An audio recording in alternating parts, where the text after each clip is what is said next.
Welcome. Tonight we will be reading the lovely but very damaged because it's been loved Eragon. Hopefully, ooh, that was a bit loud. Let me turn myself down for y'all. For you who do not know me, hi, my name is Luna.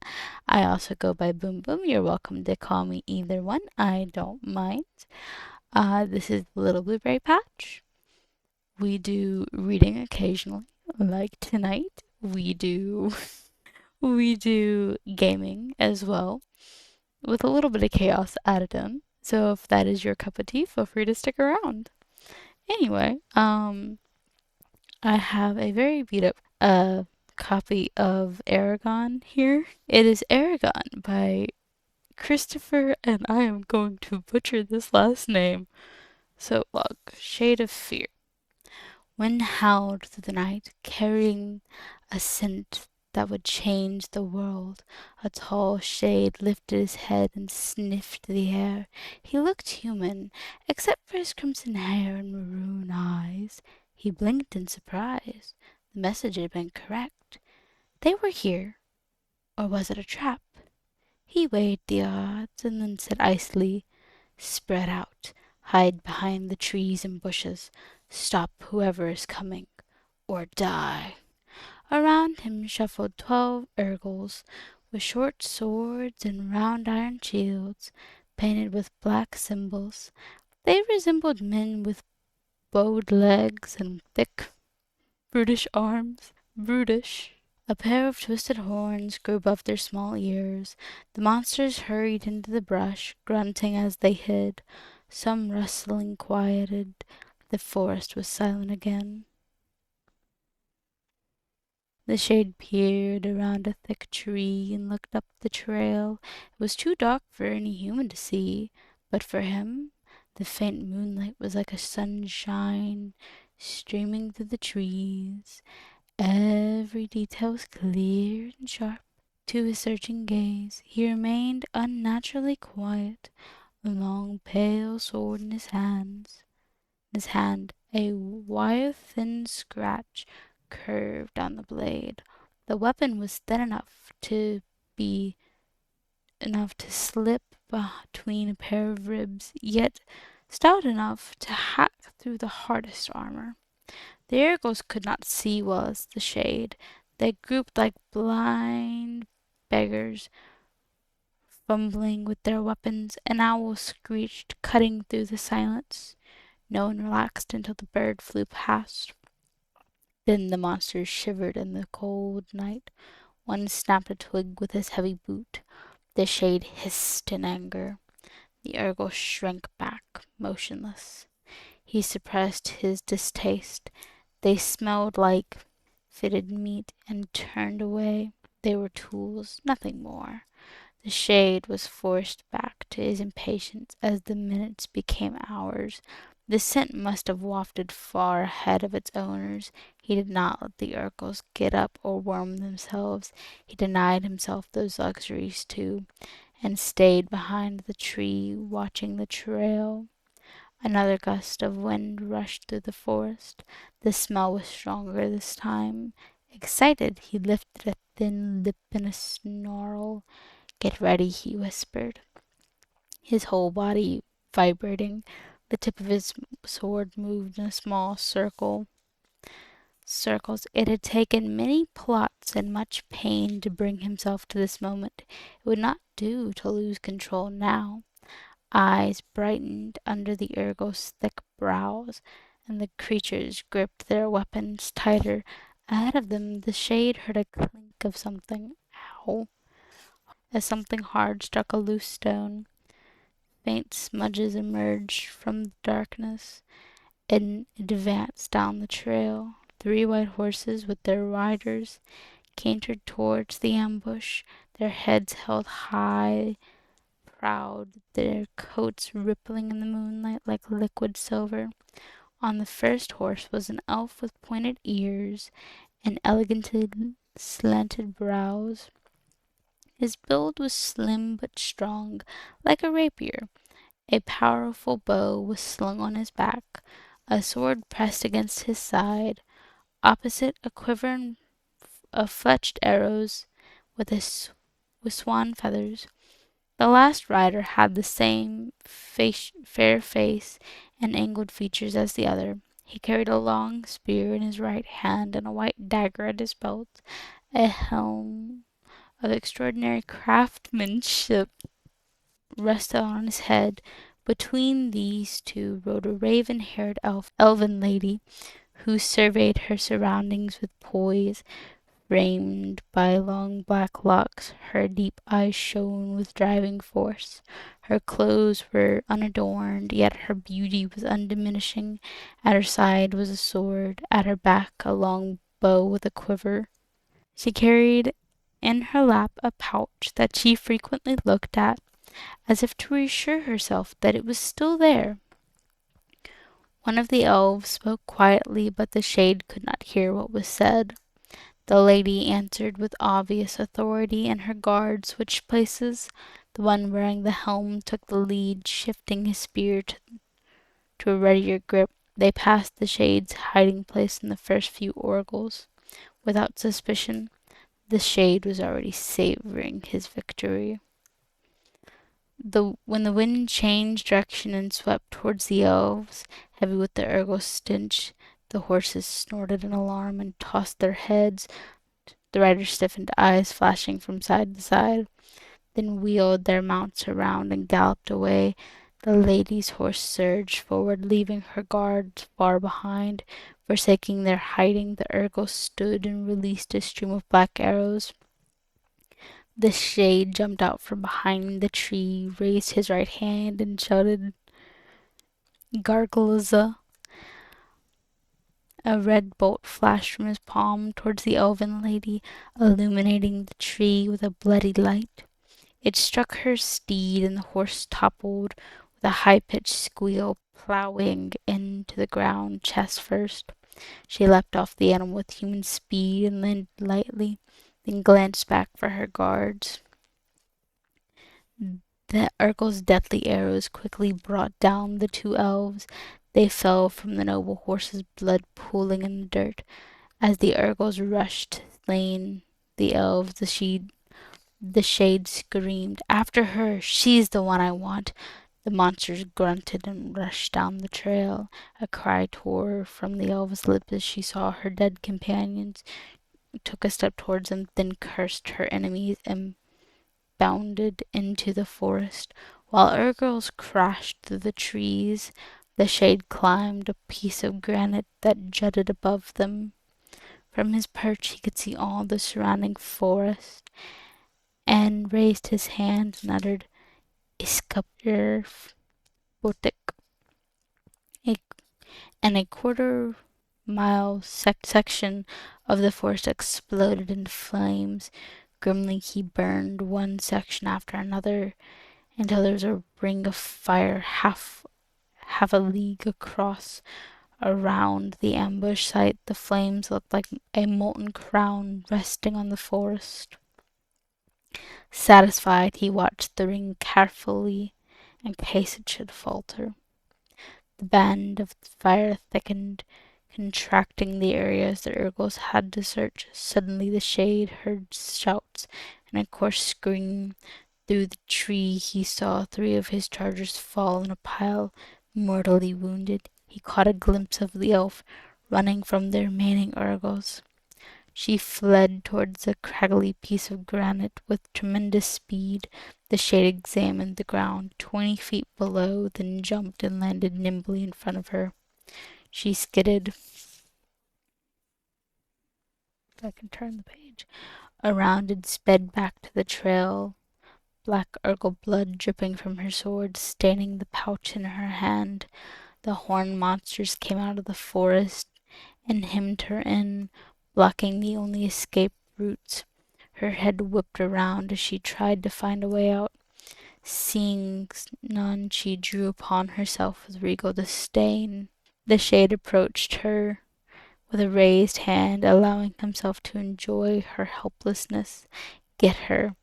As the Urkel surged forward, the elf pulled open the pouch, reached into it, and let it drop into the ground, in her hands a large sapphire stone that reflected the angry light of the fire. She raised it above her head, lips forming frantic words. Desperate, the shade barked. Gargalaza. A ball of flame sprang from his hand, flew toward the elf fast as an arrow, but he was too late. A flash of emerald light briefly illuminated the forest, and the stone vanished. Then the red fire smote her, and she collapsed. The shade howled in rage and stalked forward, flinging his sword at a tree. It passed halfway through the trunk where it stuck, quivering. He shot 9 bolts of energy from his palm, which killed the Urgles instantly. Then he ripped his sword free and strode towards the elf. Prophecies of revenge, spoken in wretched language only he knew, rolled from his tongue. He clenched his thin hands and glared at the sky. The cold stars stared back unwinking. Otherworldly watchers, disgust curled at his lips before he turned back to the unconscious elf. Her beauty, which would have entranced any mortal man, held no charm for him. He only confirmed that the stone was gone, then retrieved his horse from its hiding place among the trees. After tying the elf onto the saddle, he mounted the charger and made his way out of the woods. He quenched the fires in his path, but left the rest to burn. Chapter 1. Discovery. Eragon knelt in a bed of trampled red reed grass and scanned the tracks with a practiced eye. The prince told him that a deer had been in the meadow only half an hour before. Soon they would bed down. His target, a small doe with a pronounced limp in her left forefoot, was still with the herd. He was amazed she had made it so far without a wolf or a bear catching her. The sky was clear and dark. A slight breeze stirred the air. A silvery cloud drifted over the mountains that surrounded him, its edges glowing with a ruddy light cast from the harvest moon, cradled between 2 peaks. Streams flowed down the mountains from solid glaciers, glistening snow tracks. A brooding mist crept along the valley's floor, almost thick enough to obscure his feet. Eragon was 15, less than a year from manhood. Dark eyebrows rested above his intense brown eyes. His clothes were worn from work. A hunting knife with a bone handle was sheathed at his belt, and a buckskin tube protected his new bow from the mist. He carried a wood frame pack. The deer had led him deep into the spine, a range of untamed mountains that extended up and down the lands of Elisa. Strange tales of men often came from those mountains, usually booting.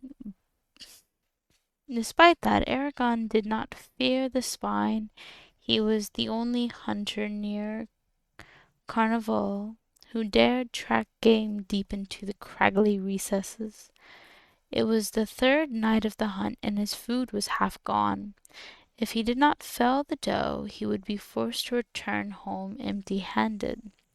His family needed the meat for the rapidly approaching winter and couldn't afford to buy it in Carnival.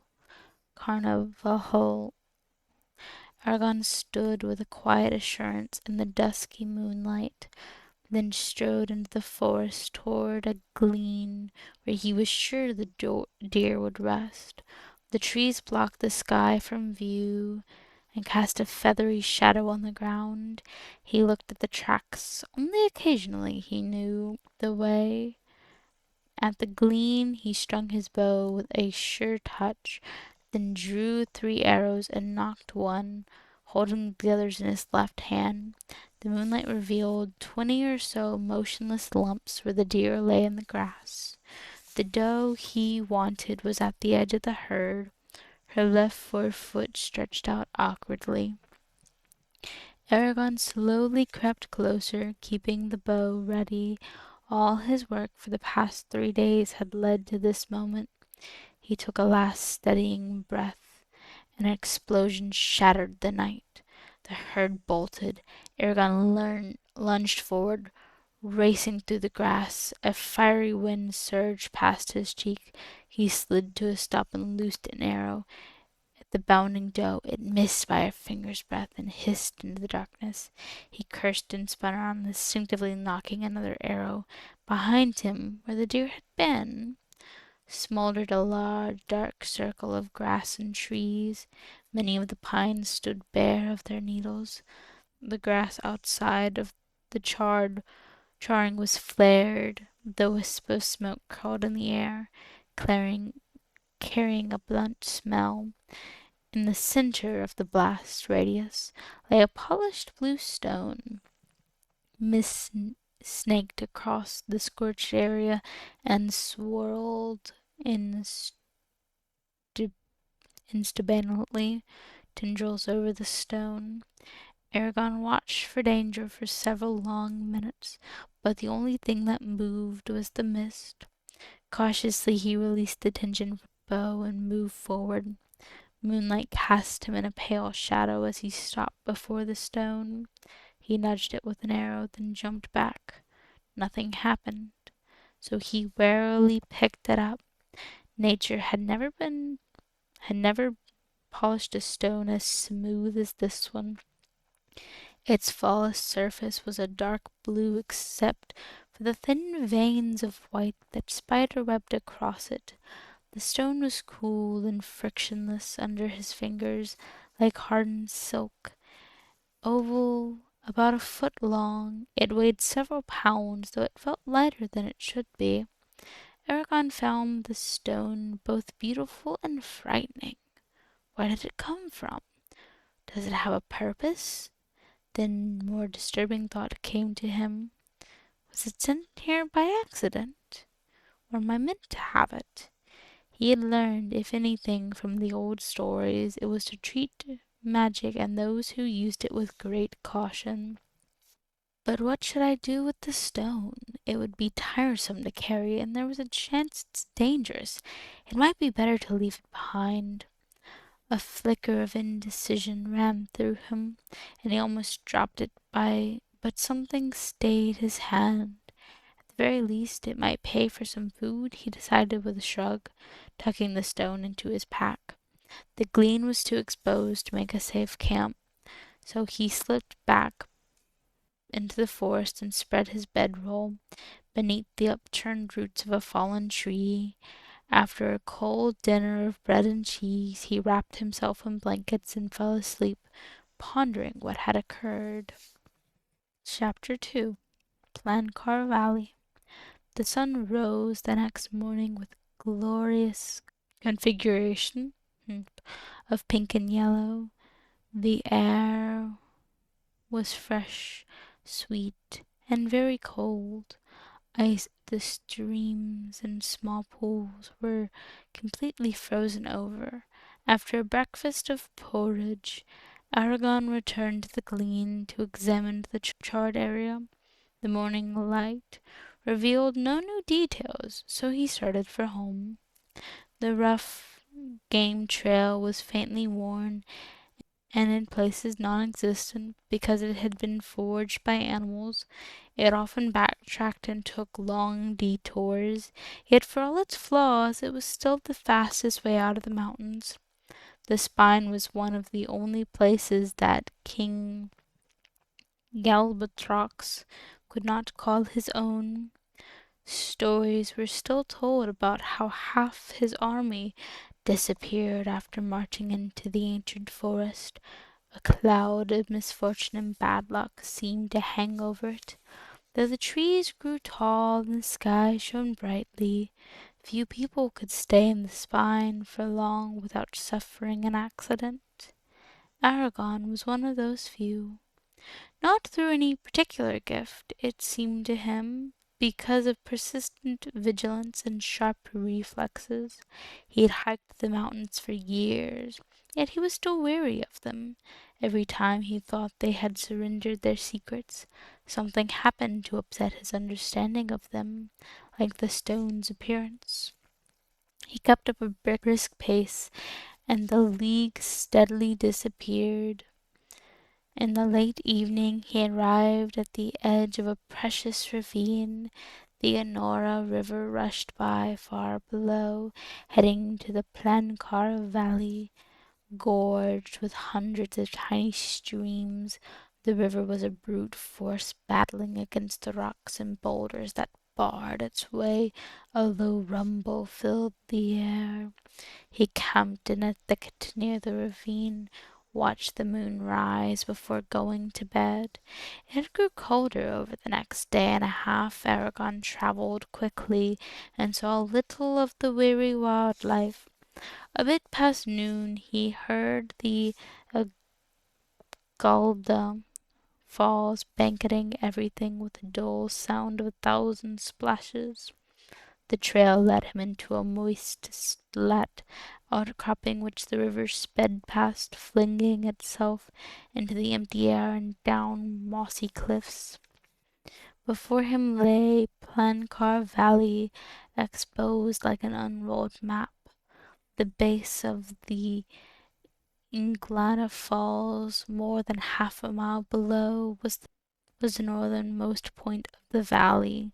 A little ways from the falls was Carnival, a cluster of brown buildings. White smoke rose from the chimneys, defiant of the wilderness around it.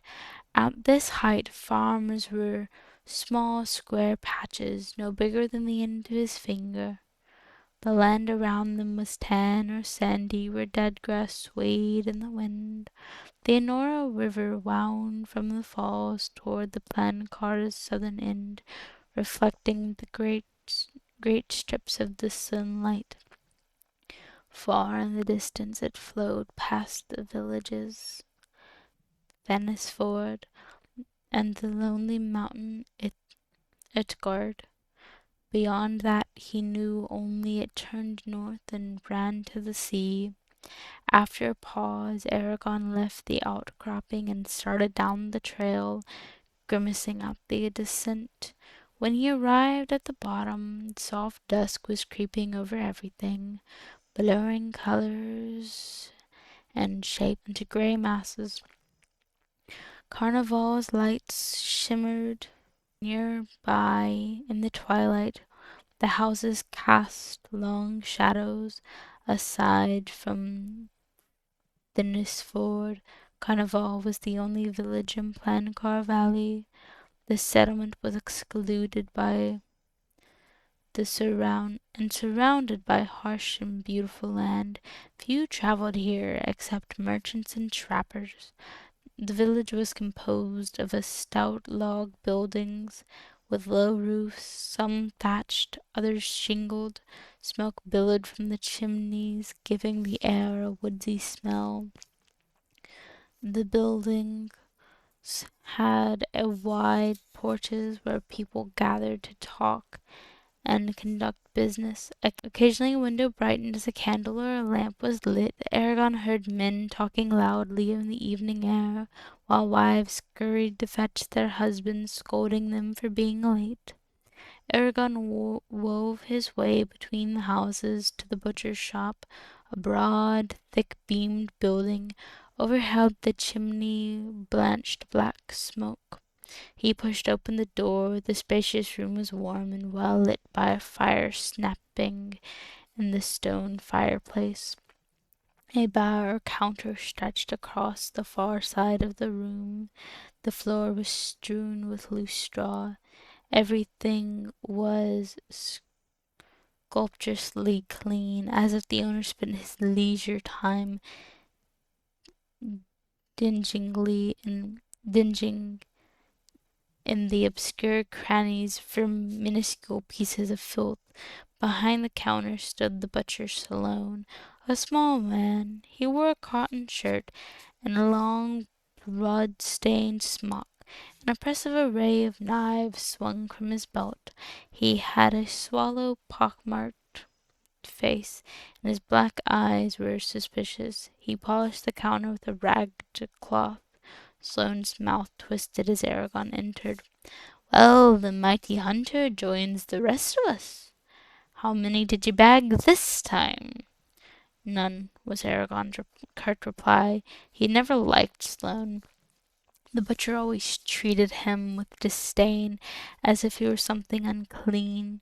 A widower, Sloane seemed to care for only one person, his daughter, Katrina, whom he doted. I'm amazed, Sloane said with affected astonishment.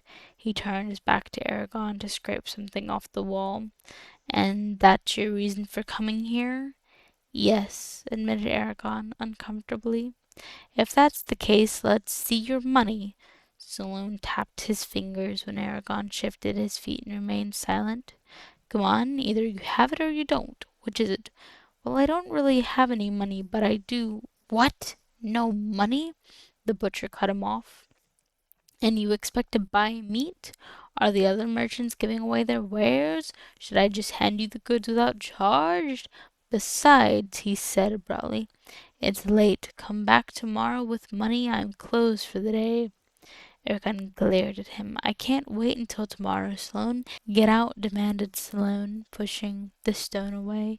He stomped furiously to the end of the counter. Da-da-da. Fresh blood. You refuse to sell to me? Yes, unless you pay with coin. Sloane growled and hefted the knife, sliding away. Go before I make you. The door behind them slammed open. Eragon rolled around, ready for more trouble. In stomped Horset, a hulking man, Sloane's daughter. Katrina, a tall girl of 16, trailed behind him with a determined expression. Eragon was surprised to see her. She usually absented herself from any arguments involving her father. Sloane glanced at them warily and started to accuse Eragon. He won't quiet, announced Horse in a rumbling voice, cracking his knuckles at the same time. He was the carnival smith, as his thick neck and scarred leather apron requested his powerful arms was bare to the elbow, with a great expanse of a hairy muscular chest was visible through the top of his shirt. A black beard, carelessly trimmed, rolled and nodded at like his jaw's muscles. Sloane, what have you done now? Nothing. He gave Eragon a murderous glare, then splat. This boy came in here and started badgering me. I asked him to leave, but he won't budge. I even threatened him, and he still ignored me. Sloane seemed to shrink as he looked at Horst. Is this true? Demanded the smith. No, Eragon replied. I offered this stone as payment for some meat, and he accepted it. When I told him I'd found it in the spine, he refused to even touch it. What difference does it make where it came from? Horse looked at the stone curiously, then returned his attention to the butcher. Why won't you trade with him, Sloane? I have no love for the spine myself, but if it's a question of the stone's worth, I'll buy it back with my own money. The question hung in the air for the moment. Then Sloane licked his lips and said, This is my own store. I can do whatever I want. Katrina stepped out from behind Horst and tossed her auburn hair like a spray of molten copper. Father, Eragon is willing to pay. Give him the meat, then we can have supper. Sloane's eyes narrowed dangerously. Go back to the house. This is none of your business. I said go. Katrina's face hardened, then she marched out of the room with a stiff back. Eragon watched with disapproval but dared not interfere. Horse tugged at his beard. Fine, you can deal with me. Whatever you're going to get. What were you going to get, Eragon? His voice around the room. As much as I could. Hurst pulled a purse from the counter, and piled out a purse and counted a pile of coins. Give me your best roasts and steaks. Make sure it's enough to fill Aragon's pack. The butcher hesitated, his gaze darting between Hurst and Eragon. Not selling to me would be a very bad idea, said Horst. Glowering venomously, Sloane slipped into the back room. A frenzy of chopping, rapping, and low cursing reached them. After several uncomfortable minutes, he returned with an armful of wrapped meat, his face expressionless as he accepted Horst's money, then proceeded to clean his knife, pretending they were not there. Horst scooped the meat up and walked out. Aside, Eragon hurried behind him, carrying his pack and the stone. The crisp night air rolled over their faces, refreshing. After the stuffy shop, thank you, Hurst. Uncle Garrow will be pleased. Horst laughed quietly. Don't thank me. I've wanted to do that for a long time. Sloane's a vicious troublemaker. It does him good to be humbled. Katrina heard what was happening and ran to fetch me. Good thing I came. The two of you were almost at blows. Unfortunately, I doubt he'll serve you or any of your family next time you go in there, even if you do have coins. Why did he explode like that? We've never been friendly, but he's always taken our money, and I've never seen him treat Katrina that way, said Eragon, opening the top of the sack. Ask your uncle. He knows more about it than I do. Eragon stuffed the meat into his pack. Well, now I have one more reason to hurry home, to solve this mystery. Here, this is rightfully yours. He proved the stone. Horst chuckled. No, you keep your strange ruckus. For the payment, Albert plans to leave for Fester next spring. He wants to become a master smith, and I'm going to need an assistant. You can come work off the debt on your spare days. Eragon bowed, slightly delighted. Horst had two sons, Albert and Boulder, both of who worked in his forge. Taking one's place was a generous offer. Again, I thank you. I look forward to working with you. He was glad there was a way for him to pay Horst. His uncle would have never accepted charity. Then Eragon remembered what his cousin had told him before he left the hunt. Rowan wanted me to give Katrina a message, but since I can't, can you get it to her? Of course. He wants her to know he'll come into the town as soon as the merchants arrive, and that he would like to see her. That all? Eragon was slightly embarrassed. No, he also wants her to know that she is the most beautiful girl he's ever seen, and that he thinks nothing of nothing else. Horst's face broke into a broad grin, and he winked. Getting serious, isn't he? Yes, sir. Eragon answered with a quick smile. Can you also give her my thanks? It was nice of her to stand up to her father for me. I hope that she isn't punished because of it. Rowan would be furious if I got her into trouble. I wouldn't worry about it. Sloane didn't know she called me, so I doubt she'll be too hard on her. Before you go, will you sleep with us? I'm sorry, but I can't. Garo is expecting me, said Eragon, trying to hop off. Trying said, tying off the top of the pack. He hoisted it onto his back, and then started down the road, raising his hand in farewell. The meat slowed him down, but he was eager to be home, and renewed vigor filled his steps. The village ended abruptly, and he left its warm lights behind. The pearlescent moon peeked over the mountains, bathing the land in a ghostly reflection of daylight. Everything looked bleached and flat. Near the end of his journey, he turned off the road which continued south. A simple path led straight through waist-high grass and up a knoll almost hidden by shadow of a protective elm of trees. He crested the hill and saw a gentle light shining from his home. The house had a shingled roof and a brick chimney. eaves hung over the whitewashed walls, shadowing the ground below. One side of the enclosed porch was filled with split wood ready for the fire. A jumble of farm tools clustered the other side. The house had been abandoned for half a century when they moved in.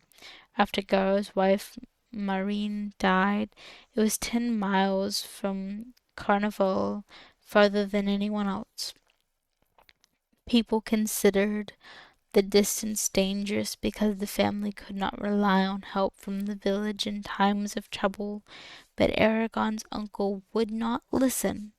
100 feet from the house in a dull-colored barn lived 2 horses, Bricka and Burke, with chickens and a cow. Sometimes there was also a pig, but they'd been unable to afford one. This year, a wagon sat wedged between the stalls. On the edge of the field, a thick line of trees traced the Honora River. He saw a light move behind a window. He saw a light move behind a window as he wearily reached the porch. "Uncle, it's Aragon. Let me in." A small shutter slid back for a second, then the door swung inward. Goro stood with his hand on the door. His worn clothes hung on him like rags on a stick frame. A lean, hungry face with intense eyes gazed from under graying hair. He looked like a man who'd been partly mummified before it was discovered he was still alive. "Ronan sleeping," was his answer to Aragon's inquiring glance. A lantern flickered on the wood table, so old that the grain stood up in tiny ridges like a gigantic fingerprint. Near a wood stove were rows of cooking utensils tacked onto the wall with homemade nails. A second door opened to the rest of the house. The floor was made of boards polished smooth by years of trampling feet. Eragon pulled off his pack and took out the meat. "What's this? Did you buy meat? Where did you get the money?" his uncle asked harshly. He saw the wrapped packages. Eragon took a breath before answering. "No, Horse bought it for us." "You let him pay for it?" "I told you before, I won't beg for our food. If we can't feed ourselves, we might as well move into town. Before you can turn around twice, they'll be sending us used clothes and asking if we're able to get through the winter." Garo's face paled with anger. "I didn't accept charity," snapped Eragon. "Horst agreed to let me work off the debt this spring. He needs someone to help him because Albert is going away. And where will you get the time to work for him? Are you going to ignore all the things that need to be done here?" Garo forcing his voice down. Eragon hung his bow and quiver on the hooks beside the front door. "I don't know how, but I'll do it," he said irritably. "Besides, I have found something that would be worth some money." He set the stone on the table.